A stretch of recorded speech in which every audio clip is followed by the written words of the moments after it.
Amém, amém.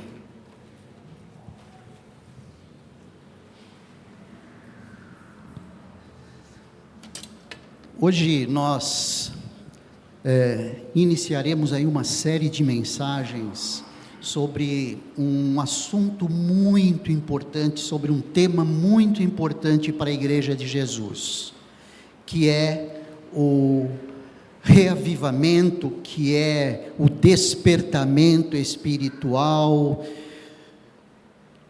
que é a reforma espiritual. Sempre precisamos olhar para trás e reavaliar os nossos caminhos, reavaliar os nossos passos. Nós nos acostumamos muito fácil com o status quo, nós nos acostumamos muito fácil com um modo normal de vida. O status quo significa isso que eu estou querendo mostrar aqui, esse modo normal de vida. E nós nos acostumamos com esse modo normal de vida em que nos tem como primeiro lugar, não é? Mas, principalmente pelo fato de nós estarmos no próximo ano, trabalhando com o tema, vivendo a Missio Dei, vivendo a missão de Deus, entendendo que a missão de Deus é única, é uma só. Estava dizendo para os meus irmãos da vigília que a missão de Deus, Fernanda e Jonas, não é fazer vocês felizes conjugalmente. A missão de Deus não é fazer com que a família de vocês sejam bem-sucedidas, estejam sempre unidas. E eu faço isso como elemento provocativo mesmo, porque quem sabe você está dizendo assim: como assim? Se tudo isso é aquilo que eu espero de mim, espero da minha família. Mas a missão de Deus é trazer, já que eu usei, depois eu não pedi direitos aí de autorais, nem a permissão, mas o objetivo de Deus, Fernanda e Jonas, é trazer vocês para perto dEle. E vocês estando perto dEle, vocês sem dúvida nenhuma serão felizes individualmente, serão felizes conjugalmente, serão felizes familiarmente, serão felizes profissionalmente. A vida estará melhor equacionada. Por quê? Porque Deus estará dirigindo a vida de vocês. Tudo isso a partir do quê? A partir da missão de Deus, que é a de resgatar o ser humano para perto de si mesmo. Eu vim para que vocês tenham vida, e vida em abundância. Abundância, não abundância financeira necessariamente, mas abundância de realização, alegria, não de estar alegre, mas a alegria de ser alegre. Isso é a missão de Deus, e a missão de Deus é nos levar para perto dEle. E a missão da igreja também é esta. A missão da igreja é ser usada como ferramentas diante desse mundo, para levar esse mundo, para levar o gênero humano para perto de Deus. Então nós somos os sacerdotes de Deus, nós somos aqueles criados com esse objetivo, de sermos ferramentas de Deus. Então, próximo ano, isso vai estar bem vívido na nossa mente, a ponto de nós sairmos um pouco de nós mesmos para sermos usados como ferramentas, para sermos embaixadores de Deus, para sermos representantes do reino no reino dos homens, representantes do reino de Deus no reino dos homens. Então, por isso é que o tema do próximo ano é este: vivendo a Missio Dei, vivendo a missão de Deus. E para viver a missão de Deus nesses termos, nós precisaremos estar o quê? Estar mais preparados, santificados, porque nós já fomos separados para isso. O que são as duas ideias de santos? Nós somos santos não é porque somos sem pecado, porque nós não somos sem pecado. Todos nós somos pecadores, mas nós somos santos porque fomos separados para esta obra de Deus, esse trabalho de Deus. Então nós precisaremos estar o quê? Nos preparando mesmo, sabe? Nos preparando para essa tarefa. E essa tarefa precisa realmente de treino, precisa de trabalho. E o trabalho com a nossa santidade. Por isso, eu gostaria de conversar com você hoje, e começar conversando com você hoje, sobre uma reforma espiritual, ou sobre as chaves do despertamento espiritual. Reforma espiritual, despertamento espiritual, avivamento espiritual, tem esse viés, tá bom? Reforma espiritual, nós precisamos nos reformar, nós precisamos rever os nossos conceitos de santidade, avaliar o índice de santidade que nós temos. Eu gostaria de pedir que você abra sua Bíblia em 2 Crônicas, um livro ali do Antigo Testamento, 2 Crônicas, e nós vamos aqui apreciar uma ação de um rei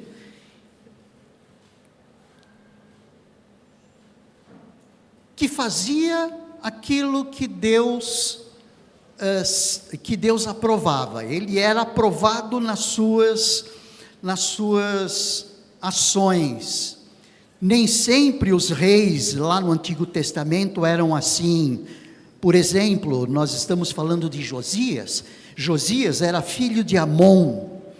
E Amon, olha só, capítulo 33 de 2 Crônicas, Amon tinha 22 anos de idade quando começou a reinar e reinou 2 anos em Jerusalém. Fez o que era mal aos olhos do Senhor. Percebe?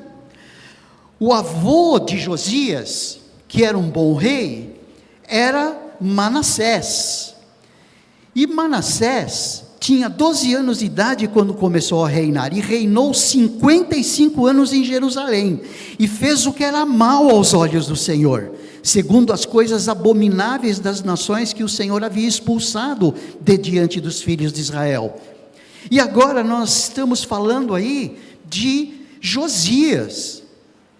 Josias era filho de Amon, e Josias tinha 8 anos de idade quando começou a reinar, e reinou 31 anos em Jerusalém. E Josias fez o que era reto aos olhos do Senhor, andou nos caminhos de Davi seu pai, e não se desviou nem para a direita nem para a esquerda. Olhem só, por aí, se eu fizer uma pergunta para você, você gostaria de ser como Manassés, Amon seu filho, ou Josias, neto de Manassés e filho de Amon? Sem dúvida nenhuma, não é? Em condições normais de cabeça, você diria que você quer se estribar em quem? Se alicerçar em quem? Em Josias, que fez o que era reto aos olhos do Senhor. E Josias promoveu uma reforma espiritual no reino.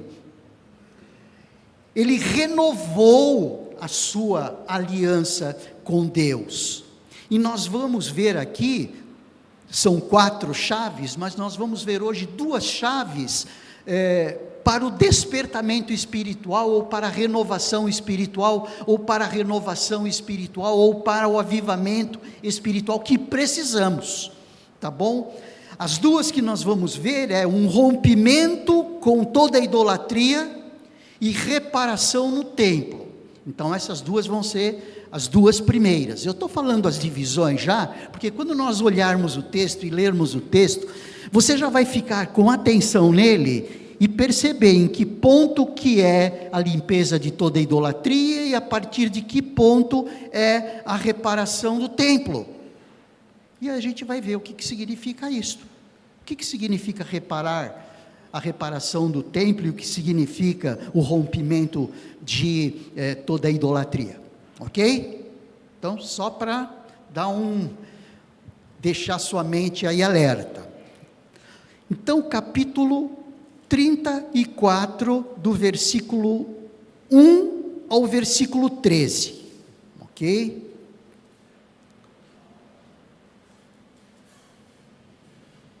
do 1 ao versículo 13. Segundo Crônicas, capítulo 34. Todos acharam? Amém? Ok.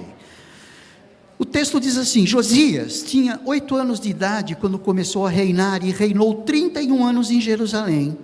Josias fez o que era reto aos olhos do Senhor, andou nos caminhos de Davi seu pai e não se desviou nem para a direita nem para a esquerda.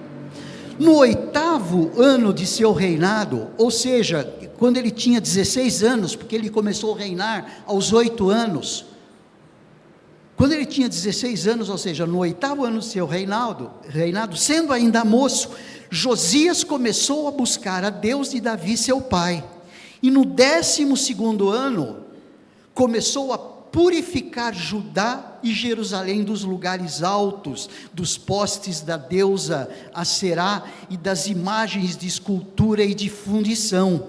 Então, quando ele tinha 20 anos, ele começou a fazer essa purificação aí,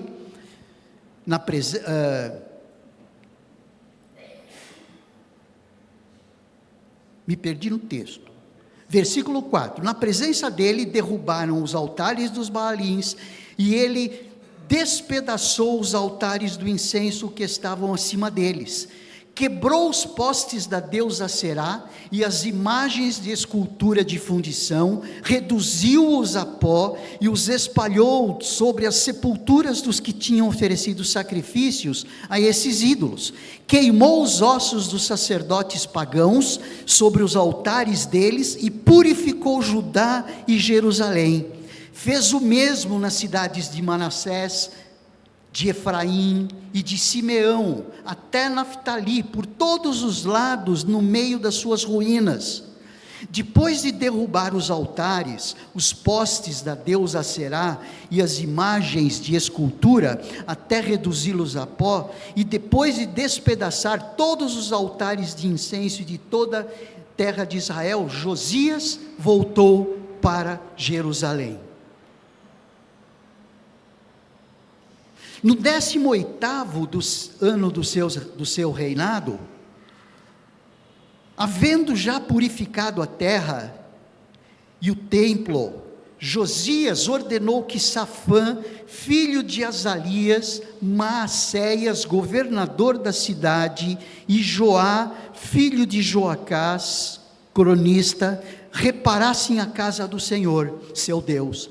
Foram até o sumo sacerdote Ilquias e entregaram o dinheiro que tinha sido trazido à casa de Deus, e que os levitas, guardas da porta, tinham ajuntado, dinheiro provindo das mãos de Manassés, de Efraim e de todo o resto de Israel, bem como de todo Judá e Benjamim e dos moradores de Jerusalém. Eles o entregaram aos que dirigiam a obra e tinham a seu encargo a casa do Senhor, para que pagassem aqueles que faziam a obra, trabalhadores na casa do Senhor, para repararem e restaurarem o templo. Deram o dinheiro aos carpinteiros e aos construtores para comprarem pedras lavradas e madeiras para as junções e para servirem de viga para as casas que os reis de Judá deixaram cair em ruína. Estes homens trabalharam fielmente na obra.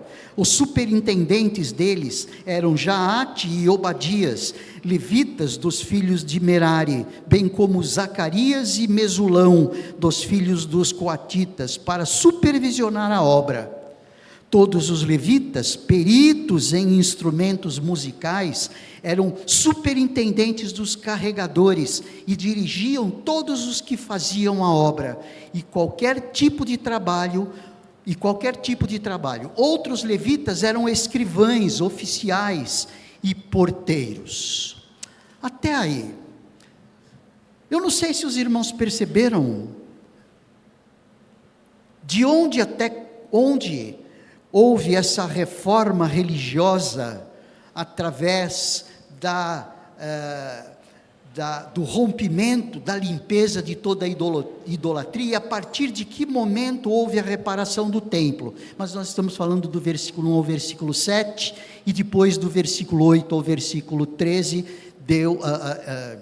Josias coordena a reparação do templo. Talvez agora você fale, mas o que eu tenho a ver com tudo isso?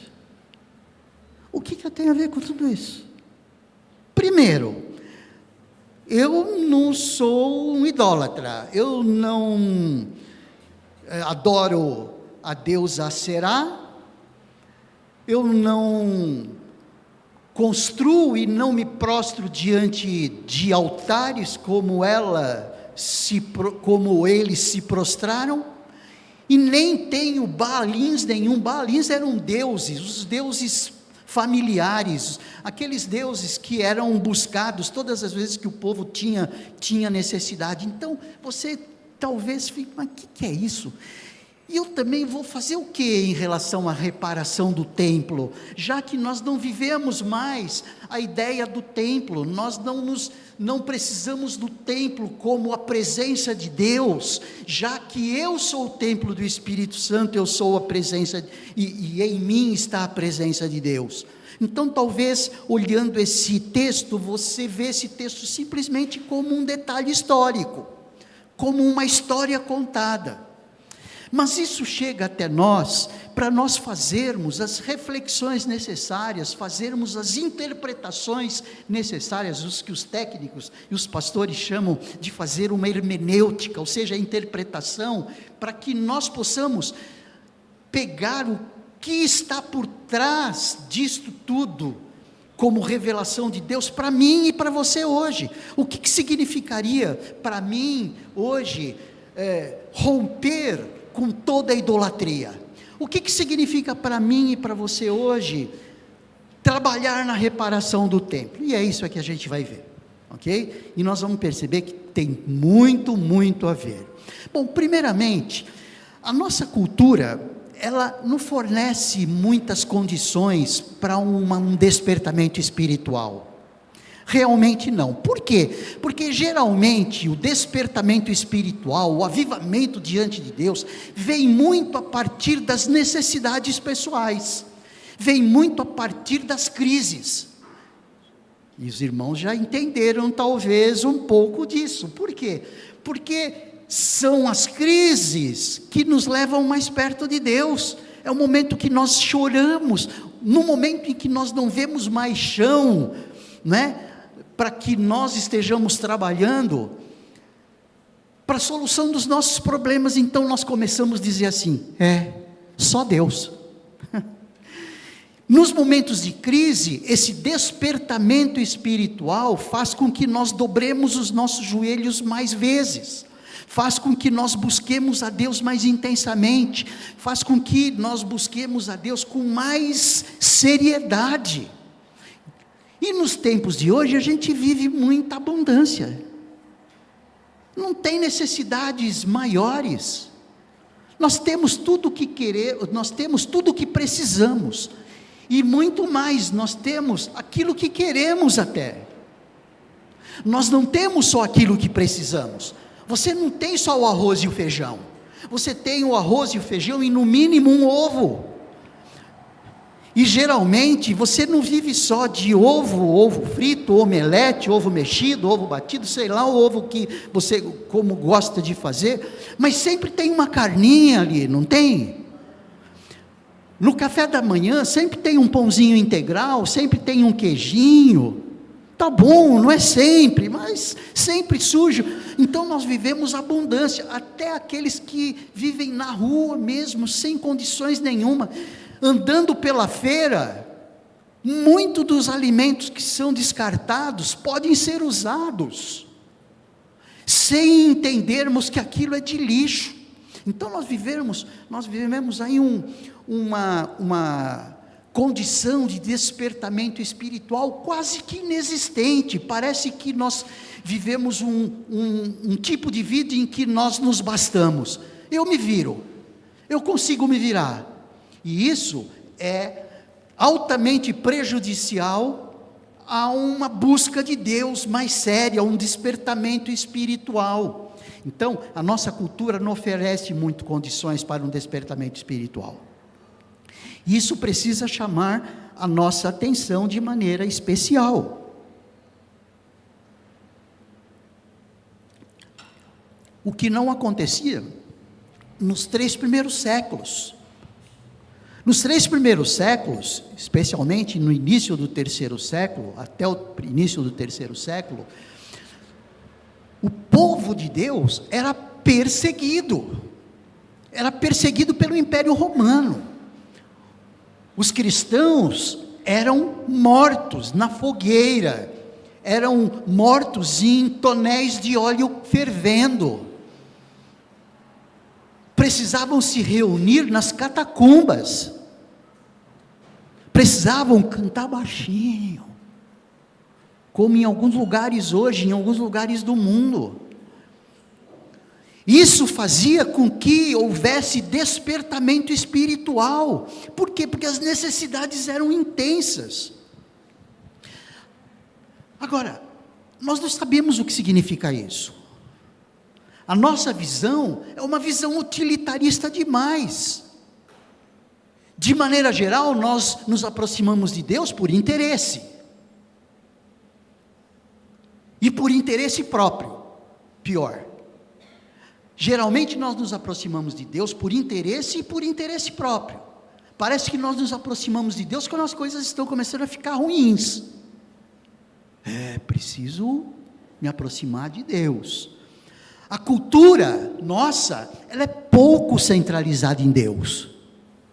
A nossa cultura é mais religiosa e menos espiritual. Qual é a diferença? Mais religiosa porque o ser humano, ele é religioso. O ser humano busca um ser, ele busca alcançar um ser superior, ele sabe lá no seu íntimo que existe alguma coisa superior. Então ele busca aquilo que ele entende ser esse ser superior. Tanto é que cada cultura busca um tipo de Deus. Uns entendem como os animais são espécies de deuses, vaca, espécies de deuses, ou eles mesmos são o início, ou um Deus com D minúsculo, pequeno, entendendo que como Deus nós somos que Deus era como nós somos, e que nós seremos como Deus é. Algumas religiões aí. Então, uma cultura pouco centralizada em Deus, o pessoal não está muito preocupado com Deus, não. É uma cultura mais secularizada, que aqueles que creem em Deus, só creem em Deus para final de semana. Ou seja, vivem mais o mundo secular, com as suas preocupações, com os seus projetos, do que o mundo espiritual, o mundo religioso, olhando o cristianismo. Então é uma cultura mais secularizada. De segunda a sábado, ou de segunda a sexta, não é? Eu tenho que trabalhar e viver, e tem mesmo, sem dúvida nenhuma, não estou pregando ao contrário disso. Agora, de sábado e domingo, eu boto minha Bíblia embaixo do braço, ou no bolso, não é? E vou para a igreja, ou seja, o mundo secular, fazem a diferença. Ou o mundo secular no sentido de o cristianismo, as coisas de Deus serem colocadas em segundo plano. Então é um mundo secularizado, muita corrupção, alta dose de narcisismo, amor de si mesmo, não é? Ajeitamento do seu exterior, individualismo, e que tudo isso leva a tantas necessidades, muito egoísmo, pouca sensibilidade ética, alta sensibilidade estética, narcisismo, e baixo compromisso comunitário. Então nós vivemos uma cultura realmente bem complicada. Nós vivemos aí um tempo em que somos mais comodistas, a ponto de, quando nós olhamos em despertamento espiritual, nós precisamos pensar de maneira diferente. Olha só, eu vou citar algumas coisas agora, e vamos perceber como tudo isso parece que não usar uma palavra mais de brincadeira, não conjumina com com o nosso escopo mental aqui, com a nossa mente, não é? Despertar do sono do comodismo, é despertar do sono da indiferença para com os perdidos. Estamos preocupados com isso. É despertar do sono do desânimo e da prostração espiritual. É despertar do sono do abatimento e da depressão. É despertar do sono da indefinição espiritual. É despertar do sono da negligência espiritual. É despertar do sono do descuido e da insensibilidade. É tornar à vida, despertar, ressurgir. É retornar a um princípio que foi estabelecido de uma profunda comunhão com Deus, de uma profunda prática da palavra de Deus. Tudo isso falado aí num blog chamado blog Shekinah. Então tudo isso é despertamento espiritual. E aí a gente olha tudo isso e fala: nossa, como eu estou longe disso. Como eu preciso caminhar. E às vezes a gente até pode desanimar, a partir de tanto trabalho que precisa ser feito. Realmente nós precisamos fazer muita coisa, precisamos caminhar muito aí. Esse texto, ele mostra 2 elementos, e que os outros 2, não é, que vai nessa mesma direção, de chaves para uma reforma espiritual, para um despertamento industrial, um despertamento espiritual, que devem ser considerados para a gente trabalhar esse despertamento espiritual. Precisamos trabalhar isso, e o texto da palavra de Deus vai nos ajudar nesse sentido, tá bom? Esse texto vai nos ajudar tremendamente. Então vamos começar a trabalhar com o texto aí. Primeira coisa que nós percebemos do versículo 3 ao versículo 7 é que, no caso lá, eles precisaram, ou Josias precisou. Eu falei Josafá anteriormente, né? Não era Josafá, era Josias mesmo, né? Porque Josafá foi um outro bom rei, não é? Que trabalhou bem, mais um pouco atrás, no capítulo 20 de 2 Crônicas. O rompimento dessa limpeza, não é? O rompimento com essa idolatria toda. O que era a idolatria lá no Antigo Testamento? A idolatria no Antigo Testamento era uma dependência de alguém que suprisse boas colheitas. Então eles precisavam de boas colheitas, as mulheres precisavam de fertilidade, e o povo precisava de segurança. Quem é que iria suprir essas boas colheitas, essa fertilidade em relação às mulheres e à segurança? Deuses que eles podiam confiar, que eles podiam ver, que eles podiam tocar. O ser humano, ele sempre foi assim, ele sempre foi muito mais nos seus elementos colocados, as suas atenções colocadas nos seus elementos sensoriais, no que ele toca, no que ele vê, no que ele ouve. E era isso que eles viam nos deuses, eles entendiam que essas deusas, não é? A deusa Será, enfim, que os Baalins iriam suprir essa necessidade deles. Então eles se curvavam, eles ofereciam sacrifícios para esses deuses, para que esses deuses chegassem a eles com esses benefícios. Era uma troca assim, eu ofereço adoração a você, e você oferece aquilo que eu preciso. Era isso que acontecia, e nós vimos ali, não é? Nós vemos num outro texto, em Sofonias, um dos profetas menores, o texto dizendo assim, no capítulo 1 lá, eu vou só citar, tá bom? Estenderei a minha mão contra Judá e contra todos os habitantes de Jerusalém, e exterminarei deste lugar o resto de Baal, e os nomes dos sacerdotes dos ídolos, juntamente com os sacerdotes, os que sobre o telhado se curvam aos exércitos do céu, os que se inclinam ao Senhor e juram por ele também por Milcom, que era um dos deuses, os que deixam de seguir ao Senhor e os que não buscam ao Senhor nem perguntam por ele. Então esse é um outro texto lá do Antigo Testamento, que tinha a ver com esses deuses que eram adorados inclusive pelo povo de Israel, porque o povo de Israel chega no meio de um povo que adorava esses deuses. Então era muito mais fácil o povo de Israel, ao invés de continuar confiando no seu Deus, no Deus com D maiúsculo, em Javé, eles se adaptavam aos deuses da terra. Era sempre assim. E olha que isso daí já é um ponto que toca na nossa cultura. A nossa tendência é buscar os mesmos recursos para atender às nossas necessidades que esse povo de fora, que não conhece a Deus, usa.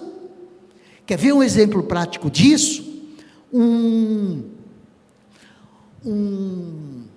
industrial ou empreendedor cristão que chega à seguinte conclusão: se eu não vender sem nota, eu não sobrevivo. Percebe? Se eu não burlar a lei em algum lugar, eu não sobrevivo. É uma forma de estar dependendo dos recursos que não de Deus, para atender às suas necessidades. É uma forma prática. Ou, por exemplo, uma família que precisa de um emprego, uma mulher que deseja ter um filho, e que busca outros subsídios, outras formas de ajuda, para que o seu emprego seja restabelecido, ou aconteça o seu novo emprego, ou a mulher tenha filhos, começa a buscar alguém que profetiza ou profeta. Percebe? Existe de maneira muito sutil, existem muitas formas que o sistema de mundo que não conhece a Deus usa para atender às suas próprias necessidades. Como, por exemplo, as falsas religiões mundiais, que na realidade são percepções humanas acerca de como suprir as suas necessidades. É a feitiçaria, o ocultismo, a numerologia. Quantos crentes hoje vão olhar lá qual é o seu horóscopo?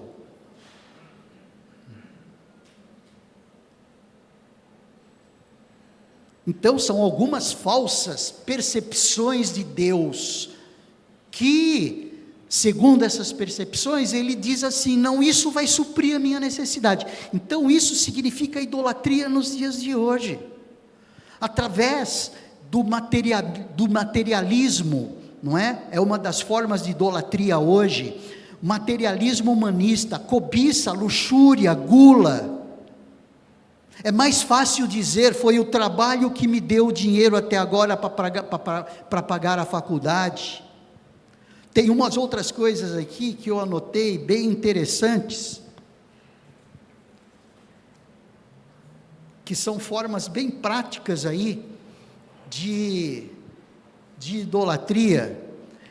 É o trabalho que vai garantir o meu futuro. Esse negócio de Deus não dá estabilidade financeira para ninguém, por isso não posso parar de trabalhar.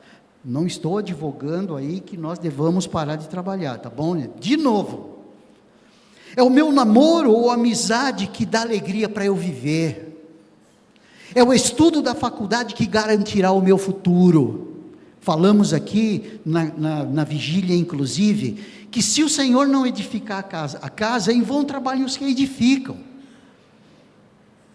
Eu vou procurar dar a melhor escola para o meu filho, sem dúvida nenhuma, isso é natural, mas não em primeiro lugar que depender de Deus, não deixar de fazer as coisas de Deus para poder ganhar o dinheiro para pagar a faculdade do meu filho, porque é mais fácil alguém que não tem dinheiro e que busque a Deus e que dependa de Deus, ter o seu filho numa faculdade bem-sucedida, ou ser bem-sucedido numa boa faculdade pública, do que alguém que tem muito dinheiro e sem dependência de Deus, ter um filho numa faculdade privada ou pública, e que só dá trabalho para ele, que não vai entender a vida.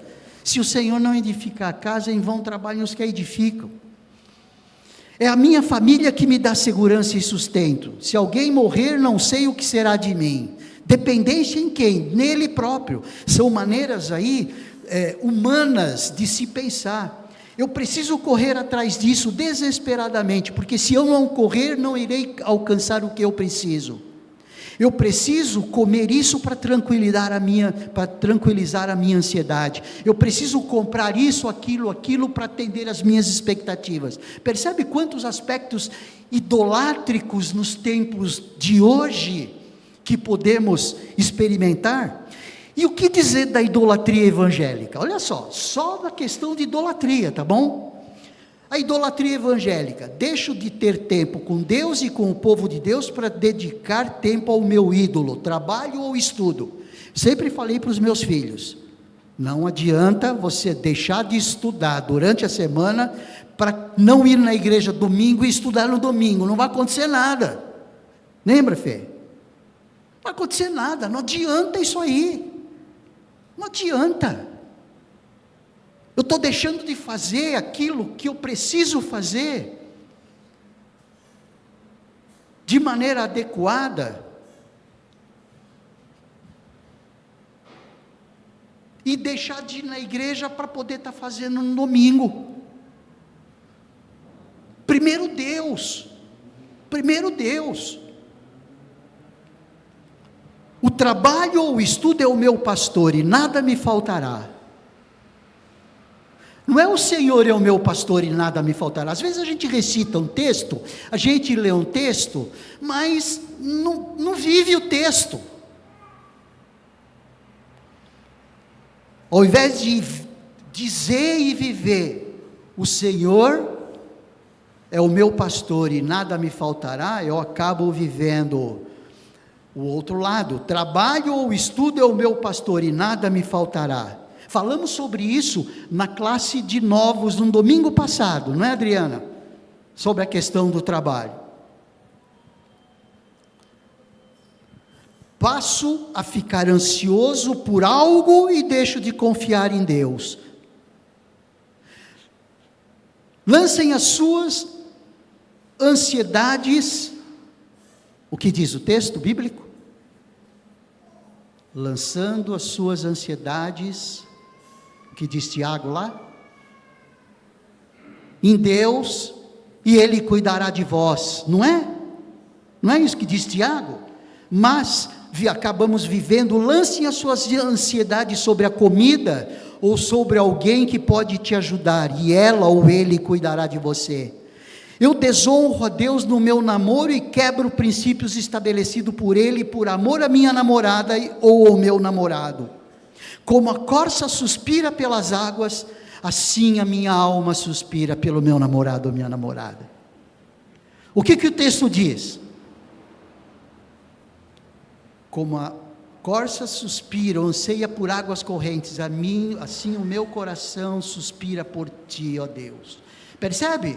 São variantes do texto que fazem com que as idolatrias, quer sejam naturais ou quer sejam evangélicas, aconteçam, e a gente precisa perceber isso, porque do diabo, ele faz tudo para que os nossos olhos não vejam esses aspectos idolátricos que nós temos, e que nós vemos como normal muitas vezes.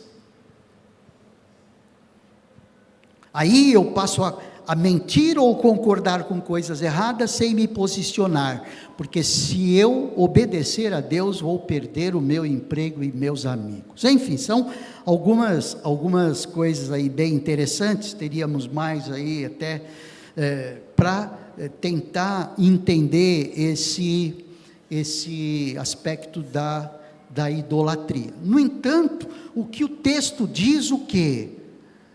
Quebrar com tudo isso, perceber Onde está a minha dependência? A minha dependência está em quem? Deixar de participar do culto a Deus em assembleia, para qualquer outra coisa, é falta de bom senso espiritual. Se o Senhor não edificar a casa, em vão trabalham os que a edificam. Quem é que te supre? Quem é que te dá o emprego? Quem é que te dá a saúde? Quem é que te dá o dom ou a capacitação, quer seja para uma função, para outra, para outra, para outra? Quem é que coloca o pão sobre a sua mesa? Ah, sou eu que trabalho, tá bom, mas quem te dá vida, quem te dá disposição, quem te dá inteligência?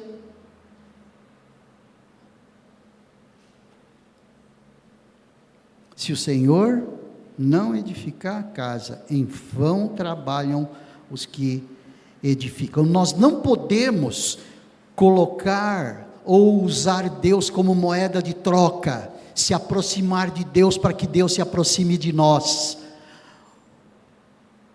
Se aproximar de Deus só quando as coisas estão ruins, é se aproximar de Deus por interesse. Não que a gente não deva fazer, se é a única coisa que a gente precisa fazer, vamos fazer. Mas mudar um pouco de filosofia. Ah, eu vou entregar o meu dízimo quando eu for abençoado. Só quando eu for abençoado. Ou se não, eu vou entregar o meu dízimo e as minhas ofertas para ser abençoado. Isso daí é procurar Deus como moeda de troca.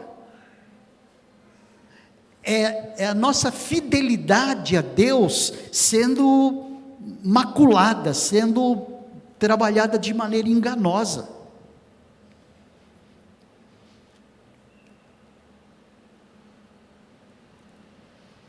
Tem algumas coisas aqui também, quanto à insensatez da idolatria.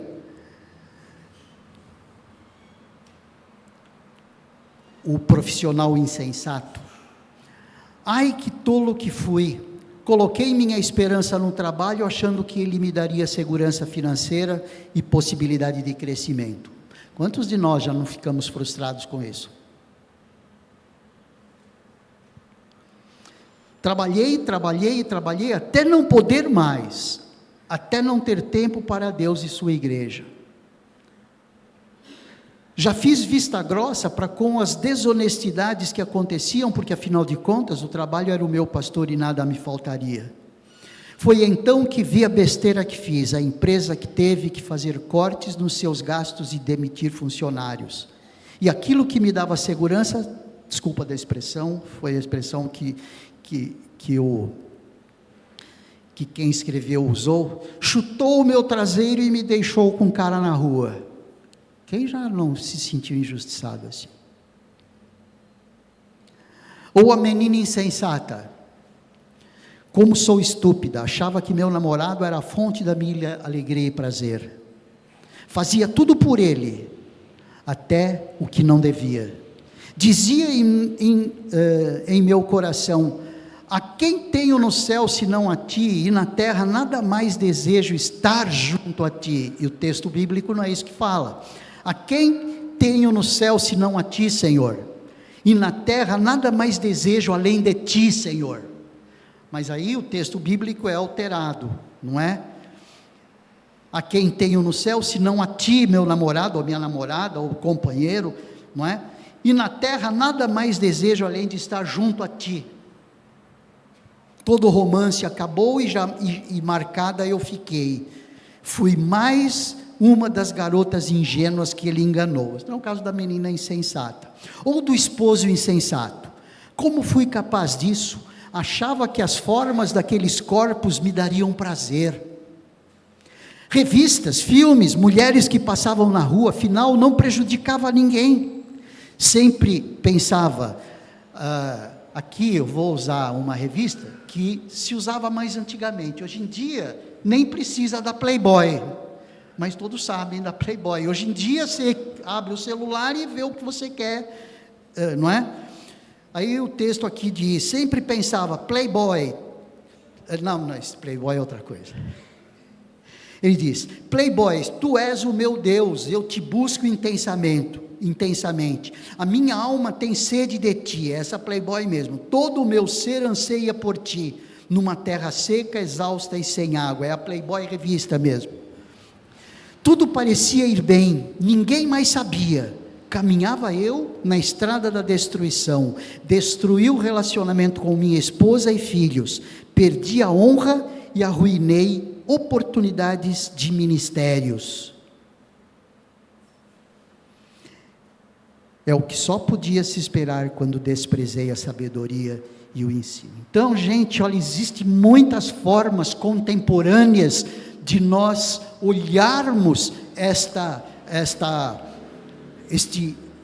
limpeza, esse rompimento com idolatria, para buscar santidade. Precisamos, como igreja, isso. Gente, nós não somos uma ilha, cada um de nós vive um em função do outro. A que o apóstolo Paulo associa a igreja? A um corpo, certo?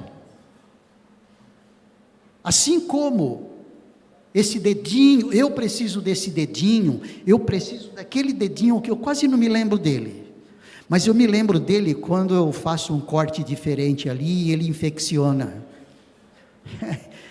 Ou seja, nós precisamos uns dos outros, Quando um sofre, todo o corpo sofre. Quando você peca, todo o corpo peca. Lembra da história de Josué, quando avançou sobre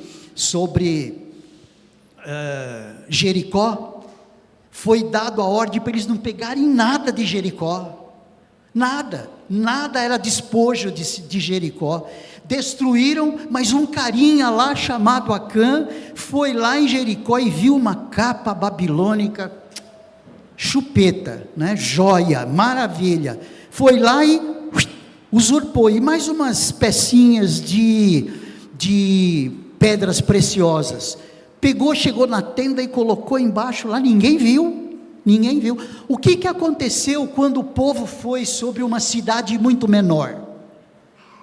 Entraram bem, perderam feio. Uma quantidade grande de pessoas, uma quantidade pequena da cidade, muito menor do que a que Jericó tinha, saiu correndo atrás dele. Muitos do povo de Deus, muitos do exército de Deus foram mortos. Por quê? Porque aquele sujeitinho lá pecou. Então, quando nós não trabalhamos, gente, isso é sério, quando um de nós estamos vivendo esse pecado de idolatria, algum desses pecados de idolatria, alguns pecados contemporâneos de idolatria, todo o corpo sofre, vidas deixam de se render aos pés de Jesus. Muito sério isso. Então, o primeiro passo, romper com a idolatria. Eu quero ler novamente esse texto para a gente perceber o quanto ele é contemporâneo a partir disso. E realmente, a reparação do templo vai ficar para domingo. Tá bom? Gostaria de poder concluir os 4, mas não concluímos o primeiro. Mas, gente, isso é básico, então isso é muito importante para nós. Vamos ler o texto novamente, a partir do versículo 3, e vamos perceber a seriedade com que Josias trabalhou aos 16 anos.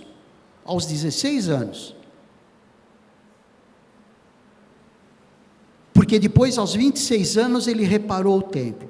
Mas aos 16 anos, no 8º ano do seu reinado, sendo ainda moço, Josias começou a buscar o Deus de Davi seu pai, e no 12º ano começou a purificar Judá e Jerusalém dos lugares altos, dos postes da deusa Será e das imagens de escultura e de fundição.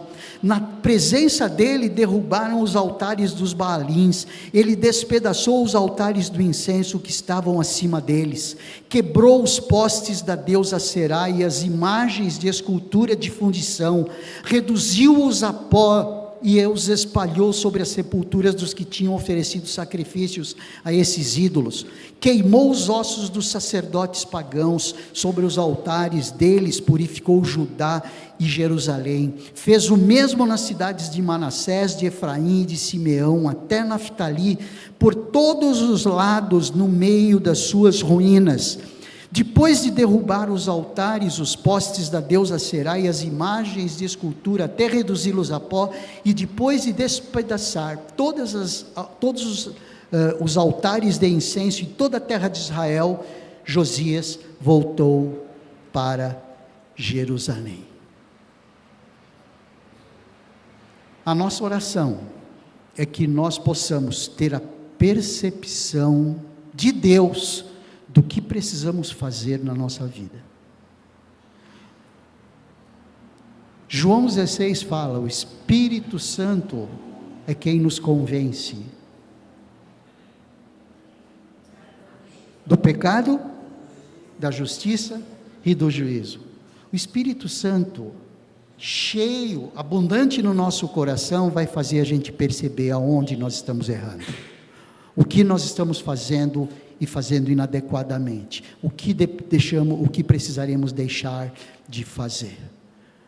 O Espírito Santo é quem nos convence. Agora, se nós tivermos com baixo índice de ação do Espírito Santo no nosso coração, ou seja, se somente 10% ao invés de 70%, estou dando os dois índices, se estivermos com o Espírito Santo atuando no nosso coração 10%, nós vamos ter mais dificuldades de olhar aquilo que precisamos reparar, olhar aquilo que precisamos romper, do que se estivermos com 70% do Espírito Santo no nosso coração. Ele vai dizer para nós e vai incomodar o nosso coração. Então a nossa oração é essa: Senhor, incomoda o meu coração. Incomoda o meu coração quando for pensar alguma coisa que te desagrade. Incomoda o meu coração quando eu vou fazer alguma coisa que esteja te desagradando. Incomoda o meu coração quando eu estiver olhando para alguma coisa que o Senhor se desagrada. Incomoda o meu coração quando eu estiver falando ou pensando mal do meu irmão, da minha irmã, do meu esposo, da minha esposa, do meu filho, da minha filha. Incomoda o meu coração. Senhor, incomoda o meu coração em relação aos aspectos idolátricos expressados nessa cultura do século 21, que é diferente daquela. Obrigado, Senhor Deus, obrigado porque entendemos que o Senhor está nos dirigindo a isso, entendemos aonde nós queremos chegar. E obrigado também porque nós conseguimos entender o que precisamos fazer para chegar aonde nós precisamos chegar. Ajuda-nos, ó Deus. No caso, ajuda-nos a romper com toda a idolatria, do século 21, aquelas humanas normais e aquelas evangélicas, e que possamos nos ater tão somente em Tua Palavra, que possamos nos ater em estar cheios do Teu Espírito Santo, para entendermos cada vez mais aonde precisamos reparar, o que nós precisamos romper, em termos de idolatria. Em nome de Jesus nós oramos, amém.